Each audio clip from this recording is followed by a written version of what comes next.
ನಾನಿಲ್ಲಿ ಒಂದು ದೊಡ್ಡ ಕಪ್ ಕಡಲೆಯನ್ನು ರಾತ್ರಿ ಇಡೀ ನೆನೆಸಿಟ್ಕೊಂಡಿದ್ದೇನೆ, ಸೋಕ್ ಮಾಡಿಟ್ಕೊಂಡಿದ್ದೇನೆ.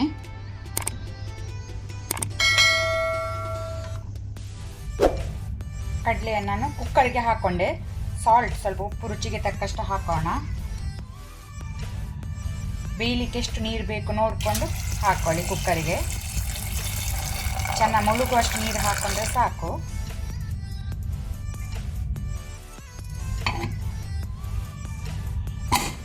ಕುಕ್ಕರ್ನ ಬಾಯಿ ಮುಚ್ಚಿ ನಾನು ಹೈ ಫ್ಲೇಮಲ್ಲಿ 3 ವಿಸಿಲ್ಸ್ ಕೊಡ್ತೇನೆ. ಕುಕ್ಕರ್ನ ಪ್ರೆಷರ್ ರಿಲೀಸ್ ಆದ ನಂತರ ಅದರ ಬಾಯಿ ತೆಗೆದೆ. ಚೆನ್ನಾಗಿ ಬೆಂದಿದೆ ಸಾಫ್ಟಾಗಿ. ಅದರ ನೀರು ಬಸಿವ. ಈಗ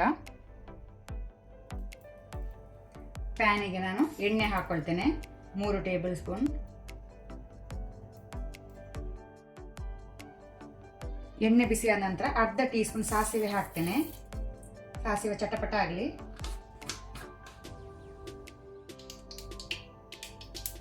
ಸಾಸಿವೆ ಚಟಪಟ ಆದ ನಂತರ 2 ಬ್ಯಾಡಗೆ ಮೆಣಸನ್ನು ತುಂಡು ಮಾಡಿ ಹಾಕ್ಕೊಳ್ತೇನೆ.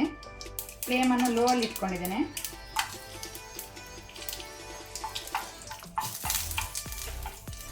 ಈಗ 2 ಮೀಡಿಯಂ ಸೈಜ್ ಈರುಳ್ಳಿಯನ್ನು ಸಹ ಸಣ್ಣಕ್ಕೆ ತುಂಡು ಮಾಡಿ ಹಾಕ್ಕೊಳ್ತೇನೆ.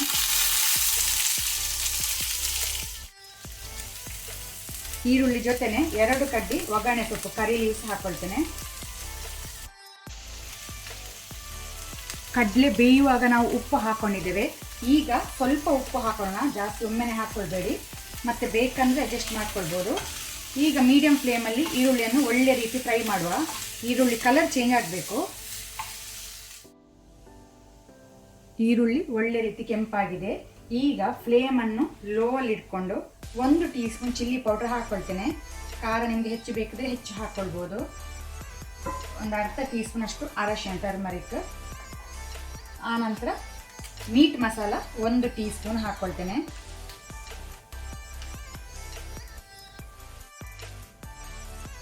ಒಂದು ಟೇಬಲ್ ಸ್ಪೂನ್ ಟೊಮ್ಯಾಟೊ ಕೆಚಪ್ ಹಾಕ್ಕೊಳ್ತೇನೆ. ಟೇಸ್ಟ್ ಒಳ್ಳೆಯದಾಗ್ತದೆ ಟೊಮ್ಯಾಟೊ ಕೆಚಪ್ ಹಾಕ್ಕೊಂಡ್ರೆ. ಈಗ ಲೋ ಫ್ಲೇಮಲ್ಲೇ ಸ್ವಲ್ಪ ಮಿಕ್ಸ್ ಮಾಡ್ಕೊಳ್ಳೋಣ.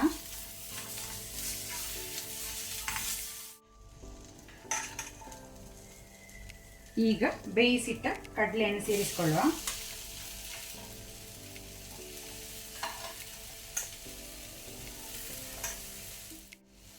ಮೇಲೆಯಿಂದ ಲೆಮನ್ ಜ್ಯೂಸ್ ಹಾಕೋಣ. ಅರ್ಧ ಲಿಂಬೆ ರಸ ಹಾಕ್ಕೊಳ್ತೇನೆ.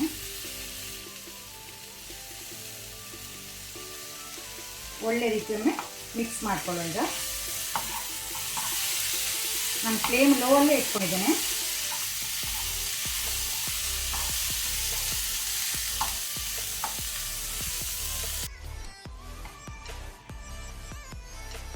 ಯಮ್ಮಿಯಾದ ಚಟ್ಪಟ ಚನ್ನ ಮಸಾಲ ರೆಡಿಯಾಗಿದೆ ಸರ್ವ್ ಮಾಡಲಿಕ್ಕೆ.